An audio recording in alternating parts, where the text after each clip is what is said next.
योग वशिष्ठ महारामायण सुनते रहने के लिए हमारे चैनल को सब्सक्राइब करें और बेल आइकन जरूर दबाएं।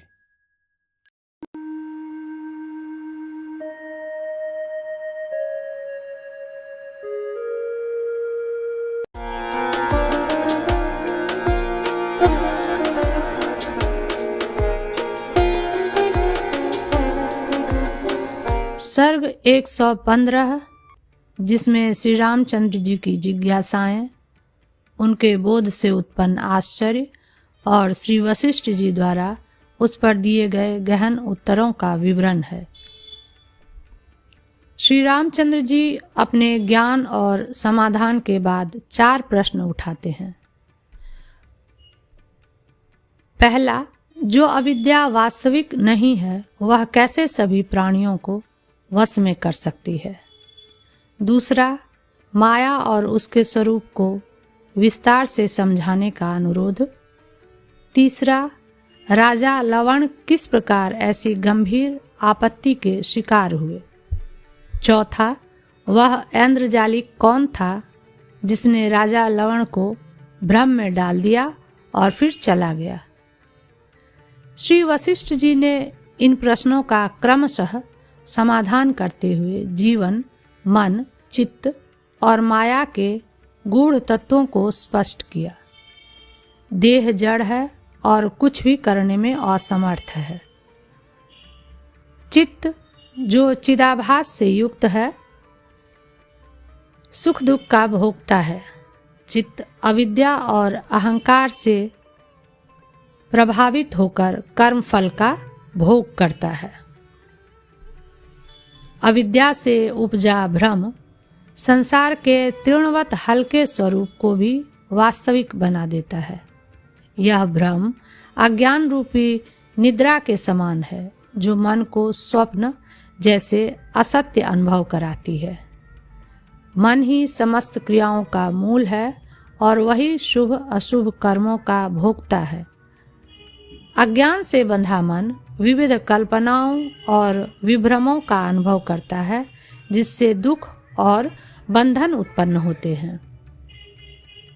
मन को शुद्ध और जागृत करना ही इस बंधन से मुक्ति का उपाय है। राजा लवण ने अपने मन के भ्रम में एक काल्पनिक राजसूय यज्ञ किया। यह वास्तविक नहीं था, फिर भी मन की गहन शक्ति के कारण उसने उसे सत्य अनुभव किया। इससे स्पष्ट होता है कि मन ही सब अनुभवों का केंद्र है। चित्त ही सुख दुख का भोगता है। जड़ देह न तो करता है और न भोगता। माया और अज्ञान से मुक्त होकर प्रबुद्ध चित्त संसार के भ्रम से बाहर निकल सकता है। जैसे सूरज के प्रकाश से अंधकार समाप्त होता है, वैसे ही ज्ञान से अज्ञान का नाश होता है।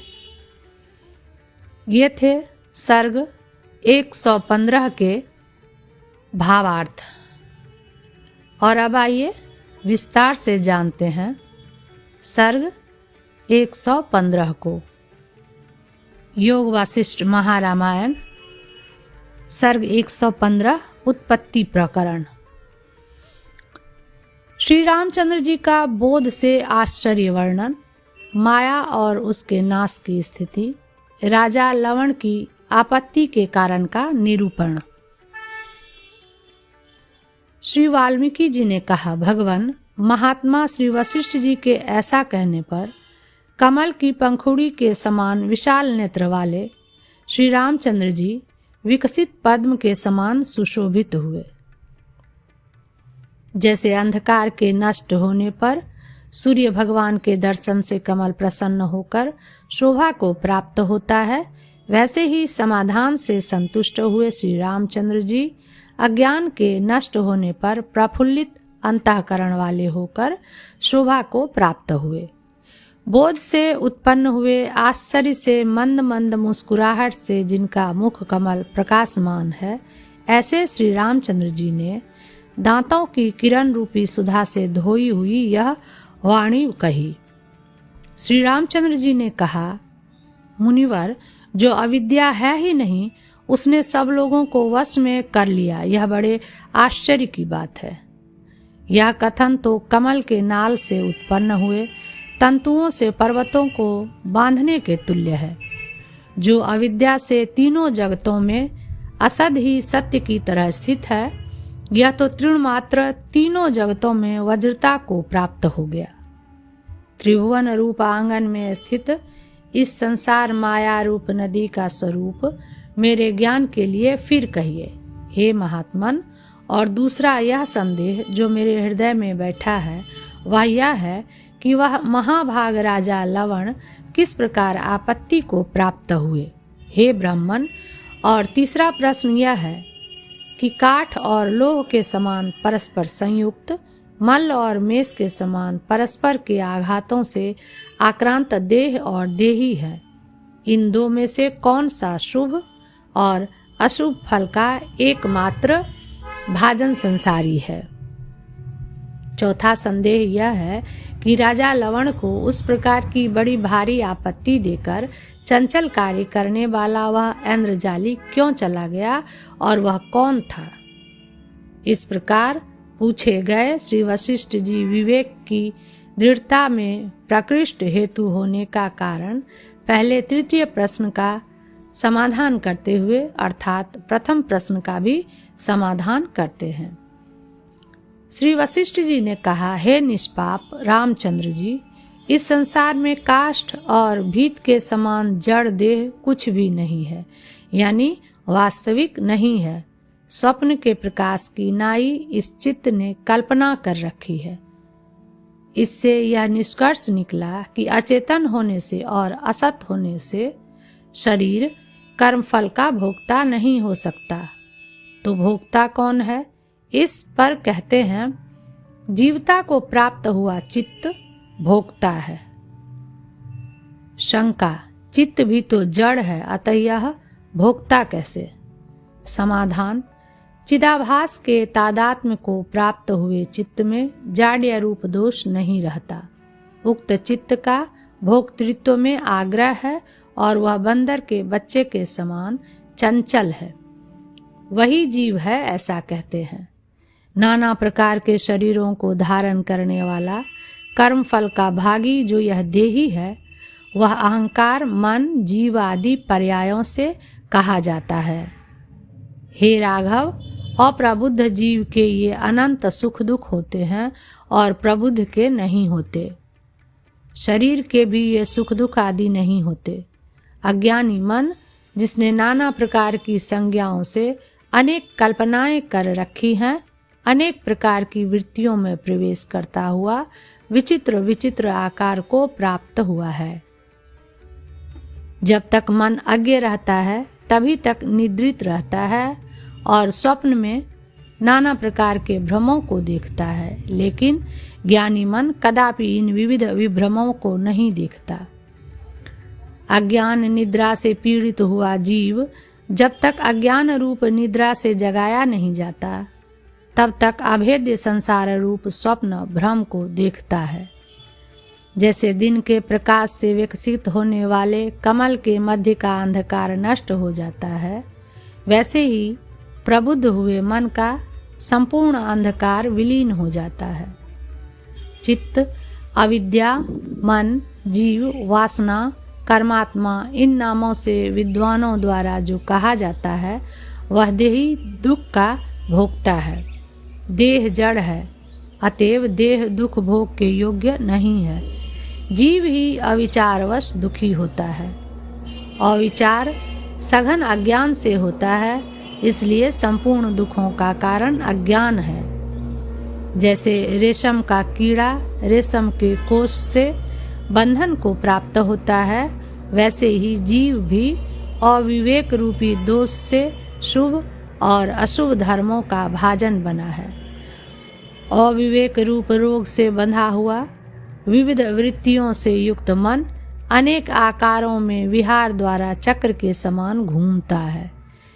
इस शरीर में मन ही उदय को प्राप्त होता है, रोता है, मारता है, खाता है, जाता है, बोलता है और निंदा करता है। शरीर कभी भी कुछ नहीं करता।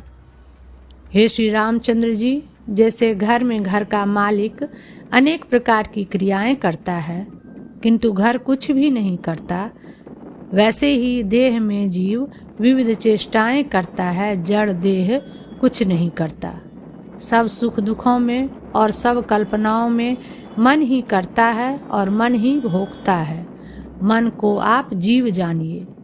यह राजा लवण मन के भ्रम से जिस प्रकार चांडालता को प्राप्त हुआ, इस उत्तम वृत्तांत को मैं आपसे कहूँगा, आप सावधान होकर सुनिए। हे श्री रामचंद्र जी, मन ही शुभ अथवा अशुभ फल का भोग करता है। इस बात को आप जिस प्रकार समझ जाएंगे वैसे मैं आपसे कहता हूँ, आप सुनिए। हे निष्पाप श्री रामचंद्र जी, प्राचीन काल में हरिश्चंद्र के कुल में उत्पन्न राजा लवण ने एकांत में बैठकर बहुत दिनों तक मन से विचार किया। मेरे पितामह बड़े महानुभाव थे, उन्होंने राजसूय यज्ञ किया था। मैं उनके कुल में उत्पन्न हुआ हूँ, मैं मन से उस यज्ञ को करता हूँ। ऐसा मन से विचार कर आदर पूर्वक सब सामग्रियाँ इकट्ठी कर राजा ने राजसूय यज्ञ की दीक्षा ली। उसने ऋत्विजों को बुलाया, श्रेष्ठ मुनियों की पूजा की, यज्ञ में आने के लिए देवताओं से प्रार्थना की और अग्नि प्रज्वलित की। अपने उपवन के भीतर मन से अपनी इच्छा के अनुसार यज्ञ कर रहे राजा का देवता, ऋषि और ब्राह्मणों की पूजा से पूरा 1 वर्ष बीत गया। ब्राह्मण आदि प्राणियों को सर्वस्व दक्षिणा देकर राजा अपने ही उपवन में दिन के अंत में जाग उठा। इस प्रकार राजा लवण ने संतुष्ट मन से ही राजसूय यज्ञ किया, इसलिए उसी को यज्ञ का फल होना उचित है। इससे सिद्ध हुआ कि चित्त को ही सुख दुख का भोक्ता पुरुष जानिए, इसलिए मन के शोधन रूप सत्य उपाय में मन को लगाइए। मन ही क्रिया शक्ति की प्रधानता से कर्ता, कारण और क्रिया है। वह क्रिया ही सुख दुख रूप फल के रूप में परिणत होती है। चिदाभास की व्याप्ति से उस फल का भोक्ता मन ही है, इसलिए भोक्तृत्व कर्तृत्व का प्रवाह ही माया रूपी महानदी का स्वरूप है। इस तरह प्रथम प्रश्न का विषय भी इस संदर्भ से दिखलाया गया है। चतुर्थ प्रश्न के उत्तर का समाधान आगे के सर्ग में होगा। इस प्रकार रामचंद्र जी के प्रश्न का समाधान कर देवता आदि सदस्यों के प्रति विस्तार से वर्णित अर्थ का निचोड़ कहते हैं। हे देवताओं, यह मन रूपी पुरुष काल आदि के परिच्छेद से रहित पूर्ण अवलंबन में स्थित होकर पूर्ण होता है और नित्य नष्ट होने वाले काल आदि से परिच्छिन्न देह आदि देश में स्थित होकर देह भाव की प्राप्ति से नष्ट हो जाता है। इसलिए मैं देह हूँ, ऐसी जिनकी नश्वर देह में अहम भावना है, उनसे कोई प्रयोजन नहीं है। शास्त्राभ्यास और आचार्योपदेश से उत्पन्न सम्यक विचार के परिपाक से सारा सार विवेक वाले चित्त को मैं देहादि स्वभाव कभी नहीं हूँ, मैं पूर्ण आनंद प्रकाश एक रस ब्रह्म ही हूँ, ऐसा ज्ञान होने पर ब्रह्मीभूत अधिकारी के सब दुख समूल नष्ट हो जाते हैं, कभी भी उत्पन्न नहीं होते। सूर्य की किरणों से प्रफुल्लित होने पर कमल के संकोच, जड़ता और अंदर स्थित अंधकार आदि चिरकाल के लिए नष्ट हो ही जाते हैं। 115वां सर्ग समाप्त।